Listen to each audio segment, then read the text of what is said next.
Bom, boa noite, pessoal. Como vocês estão? Boa noite, professora. Boa noite, tudo bem? Boa noite, alunos. Bom, pessoal, como a gente tinha conversado, essa aula ela vai ficar disponível no dia 12 e pelo motivo do feriado aqui da cidade, ela vai ser gravada. Mas ela vai estar disponível ali normalmente para vocês no horário que iria ocorrer normalmente essa aula, tá bom? Vou aqui compartilhar minha tela para fazer os recados iniciais, que é o de praxe de toda a aula. Deixa eu só compartilhar aqui. Bom, pessoal, segunda semana de aula, já também caminhando para o meio já dessa disciplina, já para metade dela. A gente tem a liberação de duas atividades, a 2 e a 3, que são aquelas questões objetivas, que são 10 para a atividade 2 e 10 para a atividade 3. Então, entrem lá, acessem as atividades.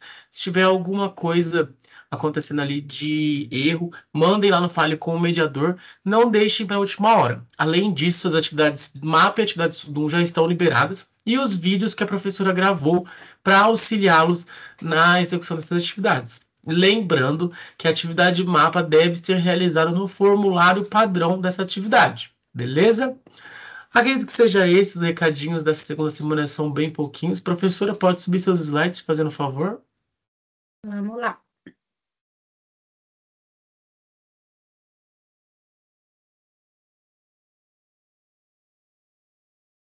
Pessoal, qualquer dúvida dessa segunda aula ao vivo, mandem lá no Falem com o Mediador, ou se quiserem no ao vivo, deixe para a próxima semana, traga uma terceira aula ao vivo para a professora que ela responde na aula, né, professora? Tá, deixa eu só arrumar aqui um negócio, que o meu computador está com um pequeno atraso. Vou colocar aqui no modo apresentação de slides. Tudo certo agora? Apareceu, professora, boa Tá, aula. vamos lá. Bom, pessoal, boa noite, tudo bem? Conforme nós havíamos dito semana passada, né, na aula passada, hoje a gente vai estudar um pouco sobre as unidades 3 e 4. Na verdade, reforço dizendo para vocês que cada degrauzinho vocês vão juntar lá no final e vocês vão ver que valeu a pena cada etapa que a gente vai estudando. Então, na unidade 3, a gente vai alcançar algumas metas, vamos pensar em positivos, que são essas metas de aprendizagem, né? Principalmente porque a gente está construindo a nossa carreira. Então, a gente precisa entender, por exemplo, quais vão ser os conceitos relativos a essas mudanças climáticas, né? Então, a gente falou na aula passada sobre os animais, os tipos, a classificação dos animais. Mas o que que acontece para esses animais estarem migrando para outros espaços, né? Quais são os principais fatores causadores dessas mudanças climáticas?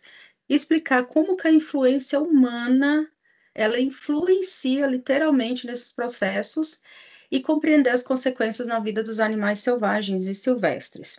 A gente também vai mostrar as maneiras de mitigar esses impactos causados pelas mudanças, analisar as situações, problemas vividas por esses animais, não só focar nos problemas, mas o que está ocasionando e também pensar numa solução, contextualizar todo esse conteúdo com a nossa realidade profissional. Afinal de contas, nós estamos estudando para ser profissionais, né?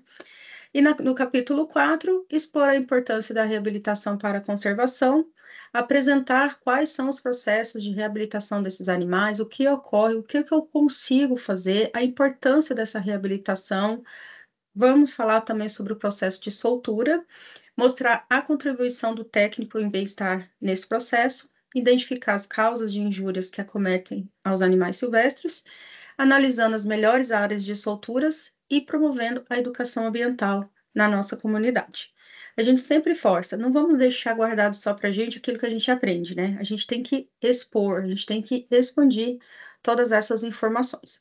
A gente começa a nossa aula com essa frase que eu gosto bastante, do Steven Cornelius. Ele é conselheiro sênior da área de mudanças climáticas do WWF.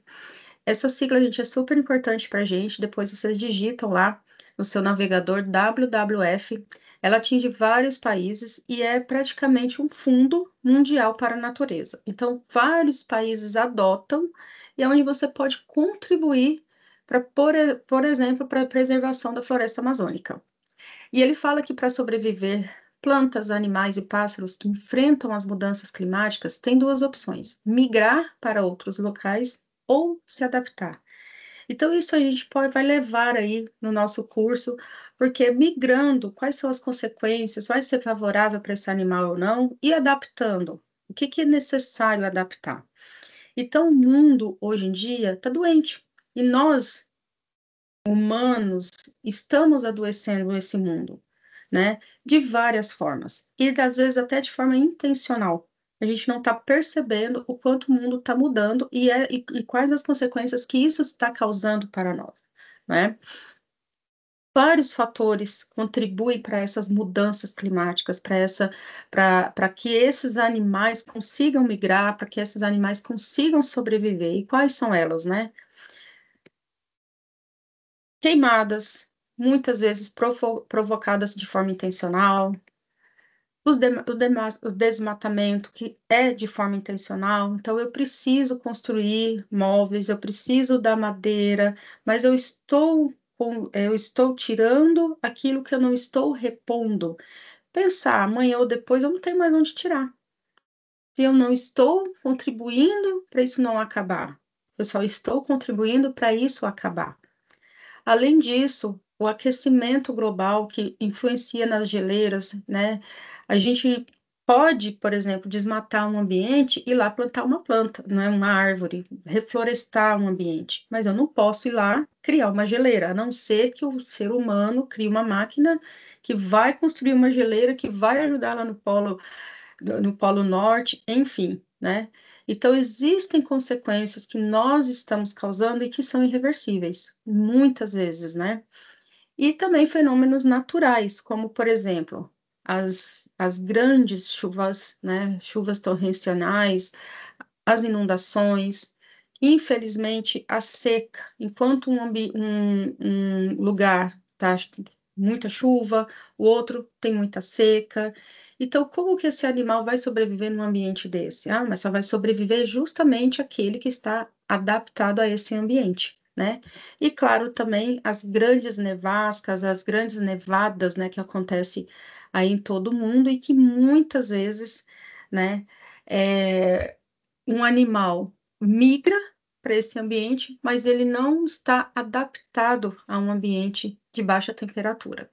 Então, essas imagens aqui, a gente já vai começar a refletir como que é o processo de soltura, como que é o processo de reintrodução de um animal em um determinado ambiente. A gente vai ver que não é tão simples assim, tá? Mas por que que tudo isso acontece, né? Quando que começa? Quem são os responsáveis, né? A gente gosta de ter sempre perguntas, mas a gente precisa procurar respostas também.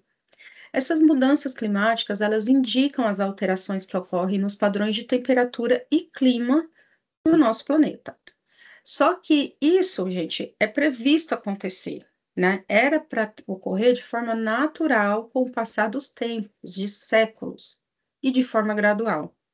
Só que a gente vem acelerando todo esse processo. A gente tem aqui, por exemplo, um gráfico que apresenta, né, é um gráfico mais recente, que apresenta o quanto que a temperatura está acima da média com o passar dos anos, né? E eles fazem uma comparação com a média pré-industrial.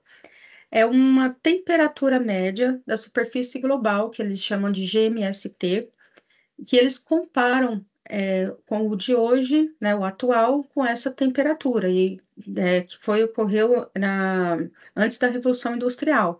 Então, por isso que eles falam pré-industrial, né? Então, eles vêm fazendo essa comparação. Então, vamos supor, eles esperavam esse crescimento de 1,1 graus centígrados, e a gente tem 1,6, então está acima dessa média esperada. Então, isso também é uma forma de reflexão, né? Até quando a gente vai suportar todo esse aquecimento?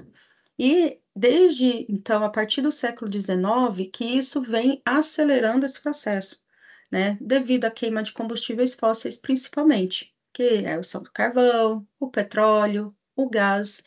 Então, em 2022, por exemplo, o Brasil emitiu cerca de 2 bilhões de toneladas de gases de efeito estufa na atmosfera, principalmente o dióxido de carbono e também o metano, né? O pessoal até zoa aí um pouquinho que as vacas, né, são grandes responsáveis aí pela eliminação de gás metano na natureza, né, no ambiente, mas claro que a natureza também, ela já faz a parte de eliminação, que, por exemplo, os vulcões, né, liberam CO2, a nossa própria respiração, a decomposição de plantas. Então, isso era esperado, como eu falei, né, anteriormente. Só que a gente acaba contribuindo para isso aumentar cada vez mais. Aqui vocês vão poder printar a tela, tirar uma foto, né? Eu gostaria muito que vocês visitassem aí esse link que mostra ali um comparativo de anos, né?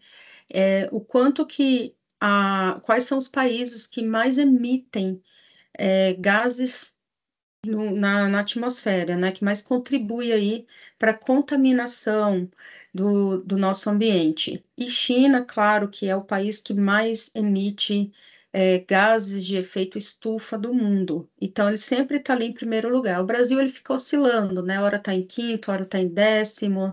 Então, é bem legal, é de forma dinâmica, vai ser bem legal vocês assistirem aí. Então, essas mudanças climáticas, gente, são mudanças significativas, muitas vezes irreversíveis e que afeta diretamente nosso ecossistema. O que são esse ecossistema? É justamente o conjunto dos seres vivos e seus ambientes que aqui vivem, que pode ser tanto físico quanto químico. Então, elas afetam diretamente os ecossistemas, o qual a gente está inserido. Às vezes a gente fala assim, vou colocar um fogo aqui porque eu não quero que esse determinado bicho apareça aqui. Não, não é bem assim. Olha o caos que eu estou causando simplesmente que eu acho que é só colocar um fogo ali e pronto, acabou, né?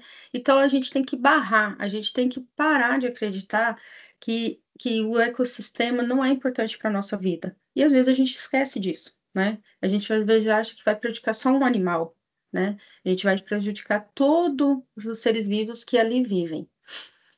Então, ao contrário, essas mudanças climáticas, elas vão existir. Algumas vezes a gente não vai conseguir barrar, mas ela tem que ser mais positiva para o nosso ecossistema do que negativa.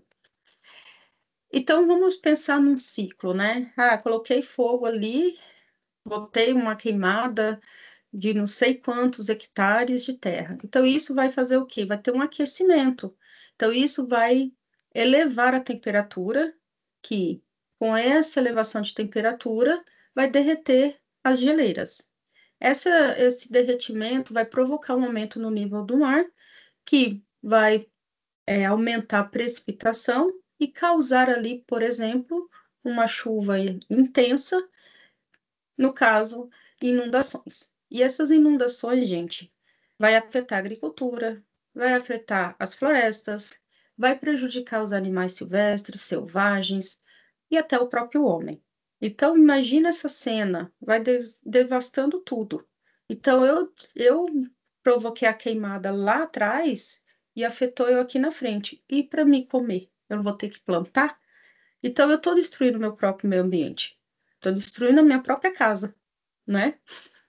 Então, gente, além de tudo isso, eu ainda tenho grandes chances de pegar uma doença. Então, tudo isso, esse fenômeno que a gente causa, né, de forma intencional, também contribui para a propagação de doenças. Uma leptospirose, por exemplo, desculpa, e várias outras, né? Então, tudo isso são consequências causadas para nossa própria ação antrópica. Mas e os animais? O que que eles utilizam? Quais são as estratégias que eles utilizam para sobreviver? Né? Muitos deles conseguem fazer migração. Por exemplo, as aves, muitas delas migram, né? Falta um alimento aqui, vão migrar. Existem as revoadas. Então, existem métodos, né? As tartarugas, mas existem animais que não conseguem fazer esse processo, né? Então, eles acabam sendo mais prejudicados. E a migração nada mais que é o processo de deslocamento periódico, que é realizado por um determinado animal ou até mesmo um grupo de animais. E o objetivo deles é encontrar as melhores condições de alimentação e automaticamente de reprodução. E quando eu mantenho esse animal de forma excito, né, ou seja, fora do seu habitat natural, eu também tenho que provocar nele essas condições. Então, eu tenho que, eu tenho, usou uma arara. Eu tenho que criar um ambiente adequado para que ela se alimente, para que ela reproduza, para que ela sobreviva, para que ela viva feliz, para que cause bem-estar nela, né? Não é só manter um animal ali. Então, esse processo de migração, eles estão saindo daquele ambiente que eles tinham tudo para sobreviver e buscar uma forma de sobreviver em outro ambiente. Só que isso leva tempo, né? Um tempo grande para adaptação e aí lutar pela sua sobrevivência. A maioria não consegue, a minoria que consegue também tem que lutar, às vezes até contra o próprio do seu rebanho ali, do seu grupo, para sua sobrevivência. E essas mudanças, elas estão ocorrendo de forma muito acelerada. Então, automaticamente, tem que ocorrer uma migração rápida para que esse animal consiga sobreviver. Só que nem sempre esses animais têm tempo de se adaptar. E aí, a gente pode pensar o reverso. Em vez de eu estar provocando essa aceleração, ou já está provocada, vamos agir. Então, vamos pensar ao contrário. Eu vou agir de forma para que esses animais consigam sim se adaptar e consigam sim sobreviver.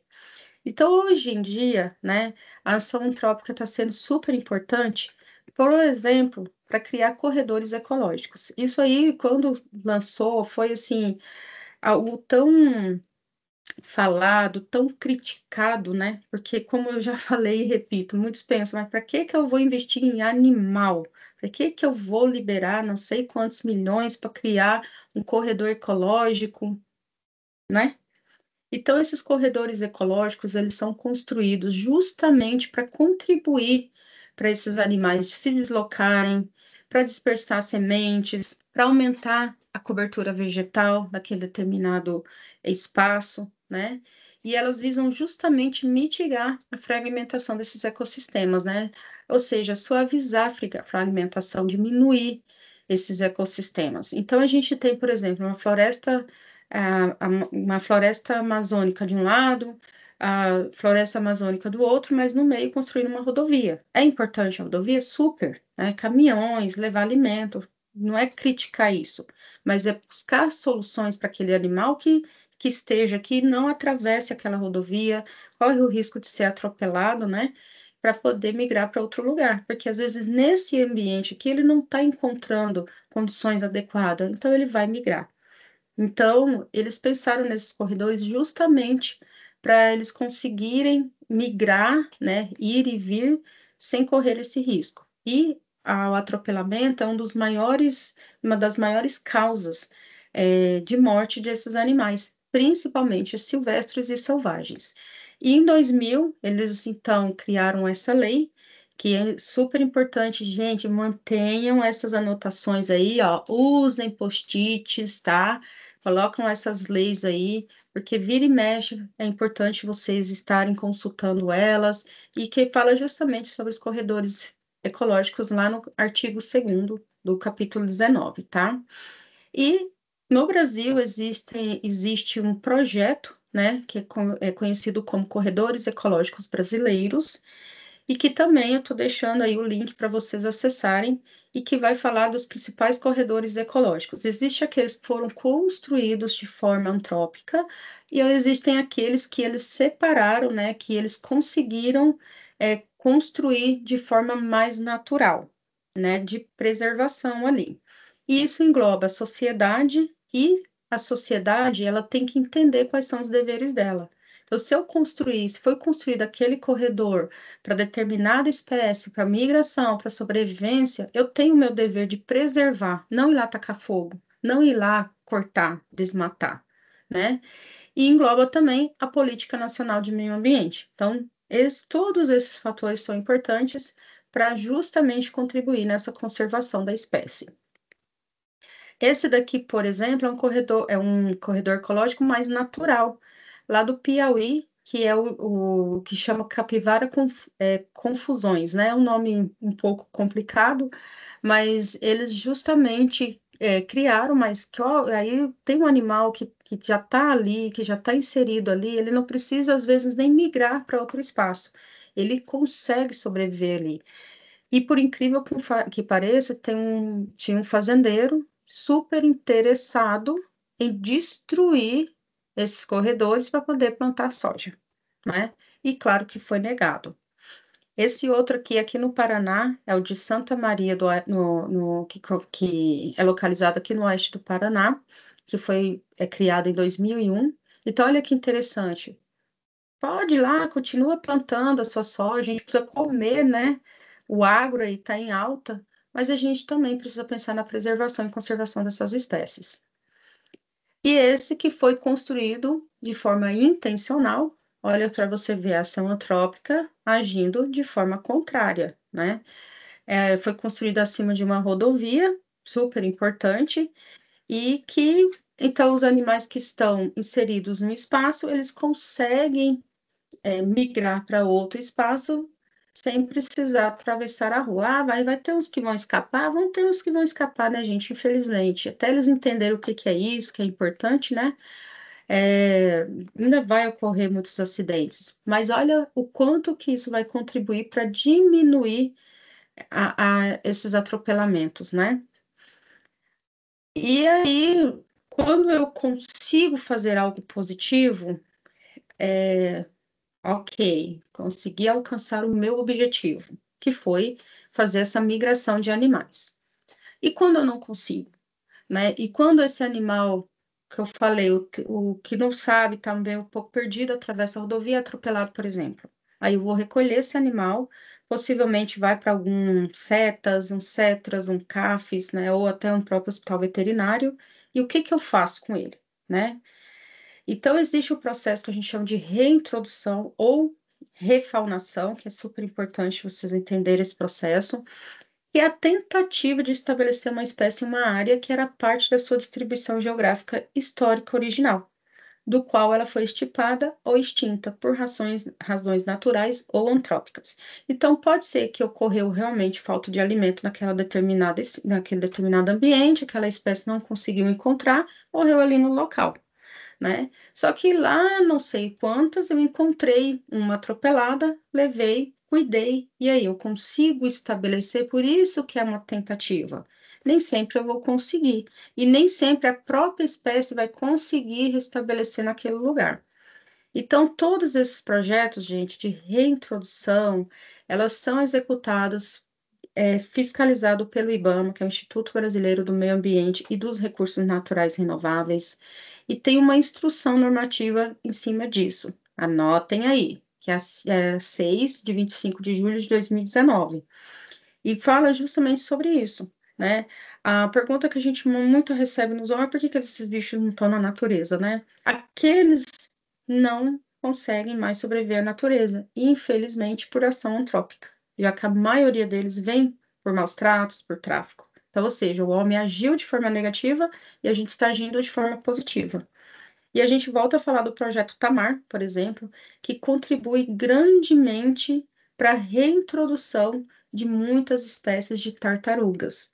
Então, a gente viu na aula passada que é um projeto para conservação de determinadas espécies, começou muito pequeno, com uma espécie só de tartaruga, hoje abrange diversas outras espécies, né? Além de outras espécies de animais marinhos, e eles justamente, às vezes recolhe ali uma tartaruga, por exemplo, que foi presa numa rede, está um tempo sem se alimentar, está muito abaixo do peso, isso também é muito triste a gente ver. E aí eles vão fazer todo o processo de reabilitação desse animal e muitas vezes até reintrodução alimentar, porque ele ficou um tempo sem se alimentar, ele perde sim um pouco a essência disso, a mesma coisa de uma ave, ela perde o ato de voar, porque ficou 10 anos numa gaiola. Então, a gente a gente faz esse processo para poder fazer o processo de reintrodução. Então, eles vão monitorar, soltou lá no mar, tá ok, opa, vitória, né? E assim, voltando no slide que a gente viu semana passada, a gente tem todos os projetos que foi falado sobre conservação e que também contribuem grandemente para a reintrodução. Então, às vezes, por exemplo, o projeto Arara Azul aconteceu, por exemplo, uma tempestade, duas ararinhas caíram no chão, né? Tem a ação antrópica que vai recolher, que vai cuidar, mas vai fazer de tudo para reintroduzir esse animal na natureza, né? Então, esses projetos também têm esses objetivos de conservar e de reintroduzir. E é uma tarefa fácil? É simplesmente colocar lá na natureza, voltar ele, vai com Deus? Não, gente. Vou dar um exemplo para vocês que eu gosto bastante.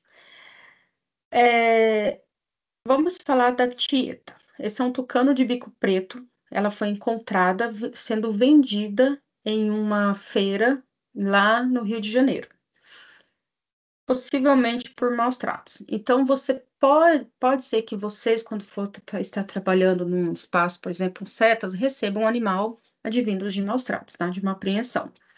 E aí? Você vai olhar para esse animal e vai pensar o quê? Eu tenho que fazer alguma coisa positiva para ele. Os tucanos, esse aqui é uma espécie de tucano de bico preto. Os tucanos, eles dependem praticamente 100% do bico para pegar o alimento.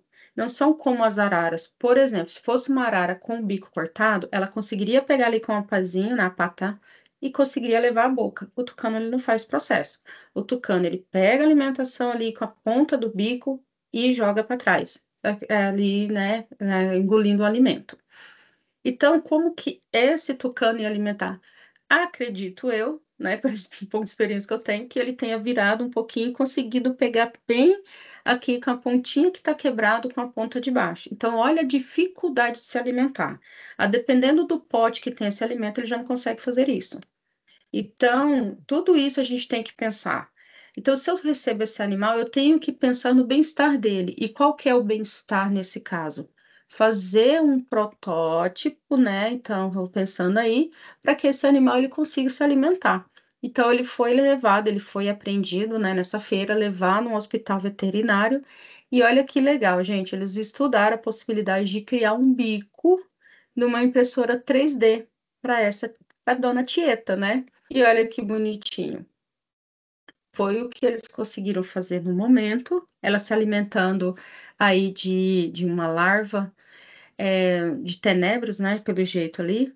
Então, olha para vocês verem. É proteína, isso é super importante, tá, gente? Para dar para os tucanos, né? Tem alto teor de proteína. Então, eu não causei um bem-estar nesse animal. Eu estou ali, eu tenho que pensar numa solução para esse animal. Então, claro, só que esse não é um animal que, infelizmente, vai ser solto à natureza. Porque o processo de reabilitação dele, às vezes, é muito extenso. Então, isso acaba humanizando o animal. Porque foi um caso muito extremo, mas devolvemos a vida aí para eles, né? Olha que interessante. Isso tem vários e vários exemplos, né? E quando são filhotes órfãos, né? Como, por exemplo, esse caso lá na Amazônia, né? Eles encontraram dois filhotes de onça, possivelmente por caça ilegal de animais silvestres, mataram a mãe, né? E eles recolheram esses filhotes. Então, foi levado para setas. Aí você vai pensar na alimentação, nos exames que a gente tem que fazer, exame de sangue, exame de urina, exame de fezes, exame físico, tudo analisar. Você tem que tocar no animal, ver se não tem nada quebrado, né? Muitas vezes a gente tem que conter esses animais, dependendo do animal que você está ali lidando, né? Silvestres e selvagens, né? A caça ilegal ali.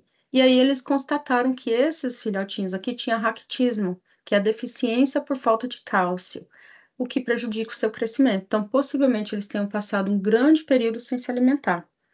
A gente recebeu lá no zoo 6 papagaios de uma apreensão de 170 papagaios, né? A gente conseguiu ficar com 6 bebês, tá? Bebezinhos, tudo na papinha.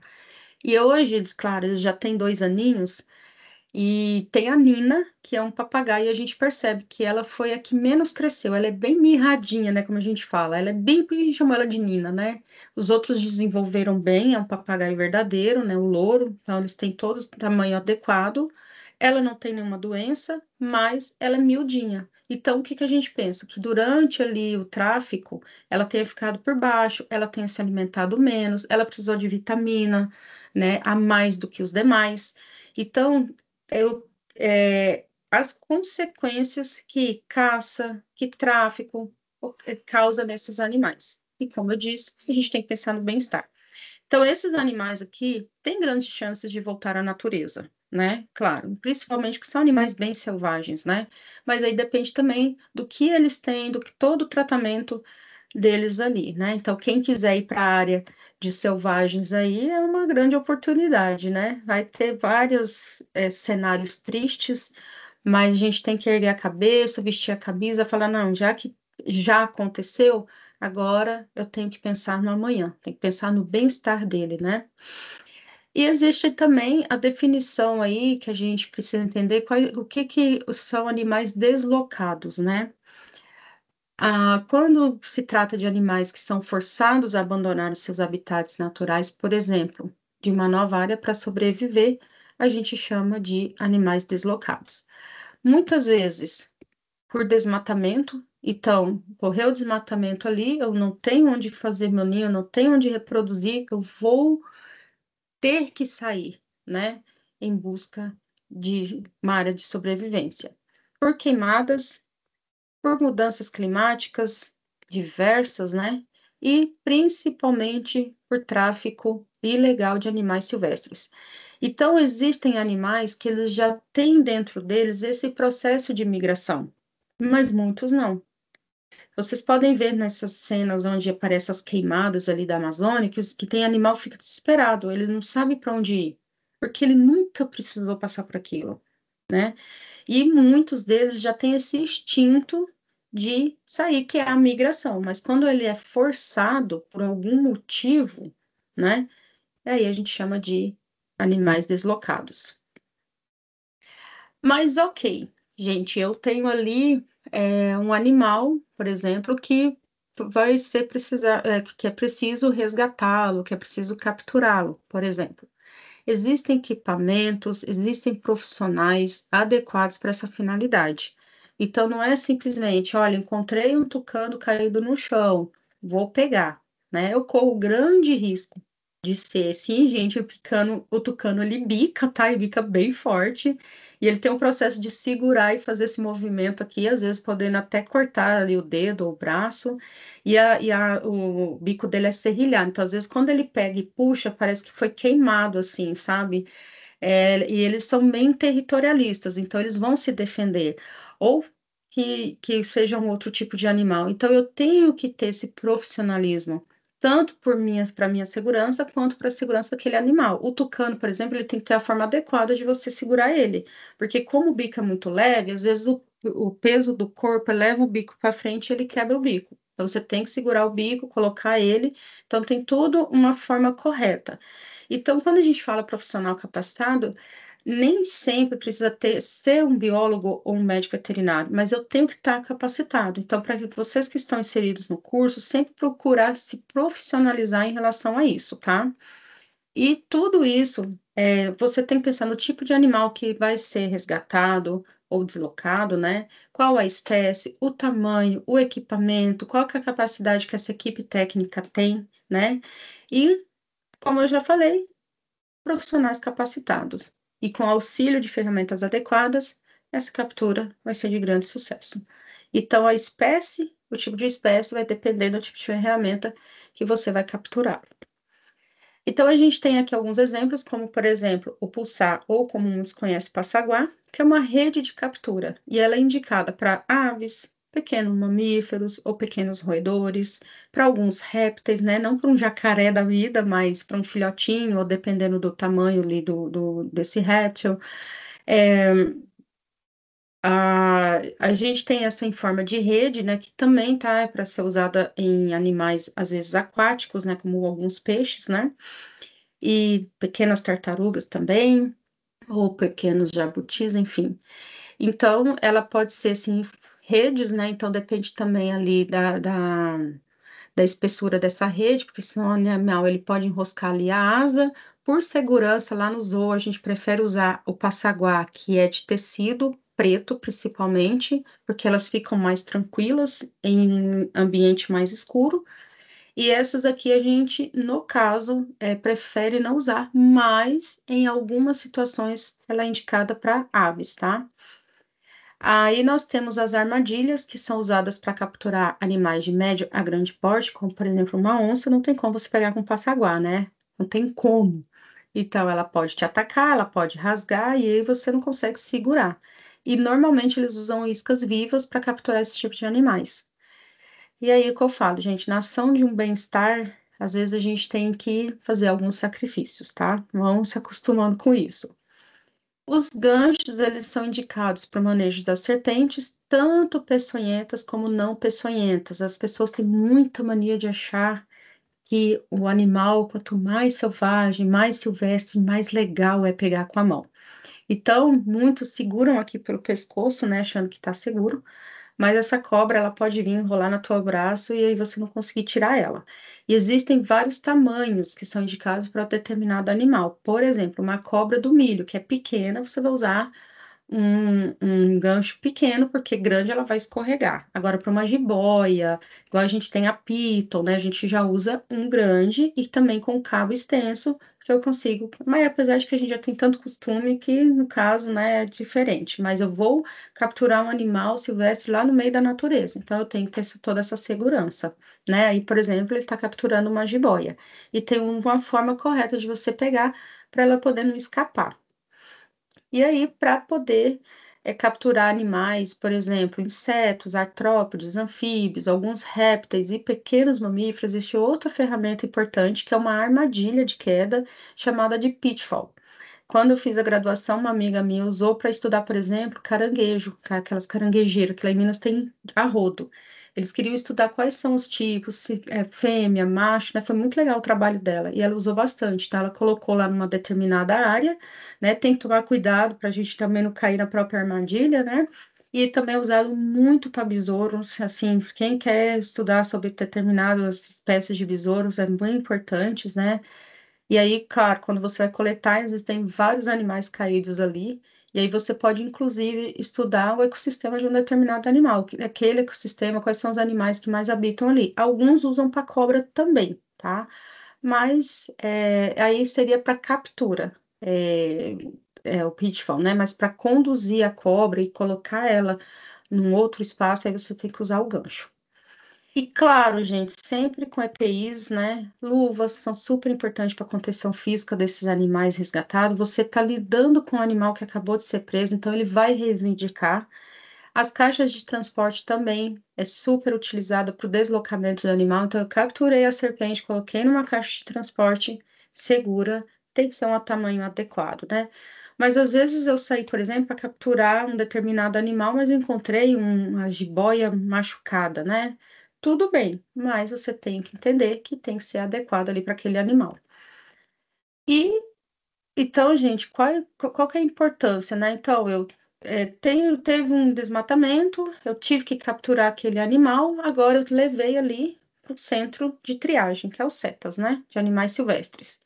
Então, qual que é o processo agora, o próximo passo? Justamente reabilitar esse animal. É fazer um processo com que eu consiga auxiliar esse animal a sobreviver em seu ambiente natural. Eu vou tentar, eu vou fazer o esforço, o possível, o impossível para reintroduzir esse animal lá. Mas para isso ele precisa passar por essa reabilitação. E o principal objetivo é devolver esses animais ao seu ambiente natural. Porque imagina a gente ficar com todos os animais que são apreendidos, com todos os animais que sofreram algum tipo de acidente. Gente, vocês não têm noção do número de animais apreendidos, né? Então, a gente faz de tudo possível e impossível para devolver. E aí a gente vai contribuir para a conservação dessas e de outras espécies e, claro, restabelecer o equilíbrio dos ecossistemas. E para o processo de soltura, que assim, é processo importantíssimo para o animal.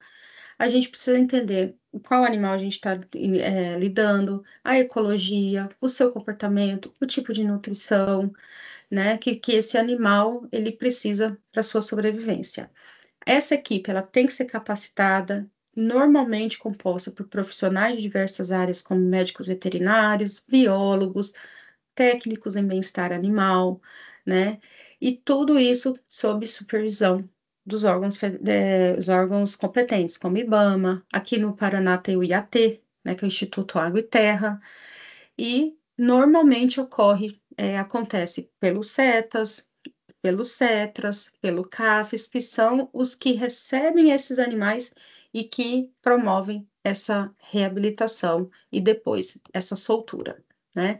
Ai, que cena mais linda, gente, eu amo quando eu vejo essas reportagens. Olha que coisa mais perfeita, a soltura, olha, o cara usando luva, hein?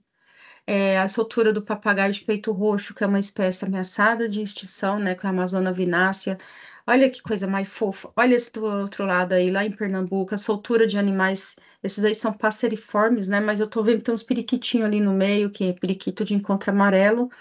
E mais, olha, cardeal sendo solto, pássaro preto, o sofreu. Então, olha, às vezes foi uma pressão e eles precisaram apenas de água e comida para restabelecer um pouquinho. Vamos para o processo de soltura, né? Olha a capivara que feliz. Vida, né, gente? Vida livre, a soltura de animais selvagens. Então, é um processo feliz para a gente ver essa cena, saber que o animal está voltando para o seu ambiente natural e também para o próprio animal e todo o ambiente ali que ele vive, né? E então aqui, gente, para vocês mais um reforço, né? Que é um artigo maravilhoso do Bambirra e do Ribeiro. É um artigo muito interessante para vocês lerem, né? Que é Tendências nos Programas de Reintrodução de Espécies de Animais Silvestres no Brasil. Esse artigo vai ajudar vocês a refletirem bastante sobre todo o processo, para vocês entenderem que não é um processo fácil, mas é um processo possível de acontecer e com muitos esforços, com vários. Vocês não fazem isso sozinhos, tá, gente? Tem muita gente abraçando causas e vocês vão contribuir significativamente para a conservação de muitas dessas espécies. Nós temos também aqui um artigo que vai falar mais sobre a contenção e a captura de animais selvagens, né? E vocês vão entendendo todo o processo, a importância, sim, de utilizar ferramentas adequadas, como eu falei, tanto para a sua segurança quanto para a segurança dos animais, né? A gente já teve, assim, que eu já li vários casos às vezes a arara tá bem, mas ela ser levada para um lugar na própria rede, né? Então ela enroscou bico, machucou unha, então tem que ter esse cuidado, tá? E esse guia, gente, do ICMBio é muito legal para vocês fazerem, para vocês entenderem sobre os animais exóticos, né, as espécies exóticas invasoras em unidades de conservações federais. O que que elas causam, né? Foram coisas positivas, coisas negativas, então é um complemento aí que a gente vai linkando com todas as nossas aulas e que são importantes aí para vocês, tá?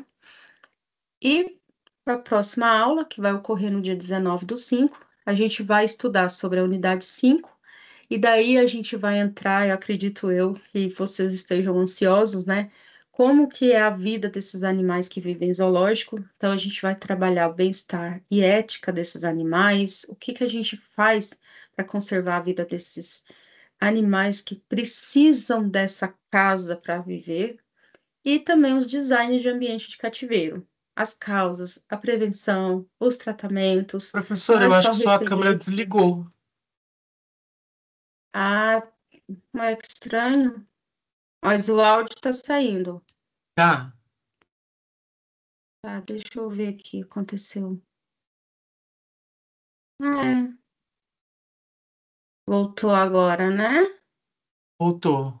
Ah, beleza. Então, só finalizando aqui. Então, essas são as unidades que a gente vai estudar nas próximas aulas, mas a gente acabou finalizando. Aí no finalzinho ocorreu esse pequeno incidente com a câmera aí. Eu acho que foi no Desculpa. final, eu não consegui perceber se estava antes, mas tudo bem, não acontece. Ah, Coisas que a gente não queria que acontecesse, né? É isso. Parar de É isso então, compartilhar. professora. Obrigado pela aula de hoje. Essa aula, como a gente disse, ela vai ficar disponível para vocês na segunda-feira. Qualquer dúvida que venha surgir, mandem lá no Fale com o Mediador. Vou ver se esses artigos e essas cartilhas que a professora passou, vou ver se eu consigo baixar e disponibilizar para vocês lá na sala do café. Perfeito. Belezinha? Então, professora, muito obrigado. Qualquer coisa, mandem mensagem lá no Fale com o Mediador, tá bom? Gente, obrigada. Até a próxima aula, tá? Tchau, tchau. Ok. Tchau.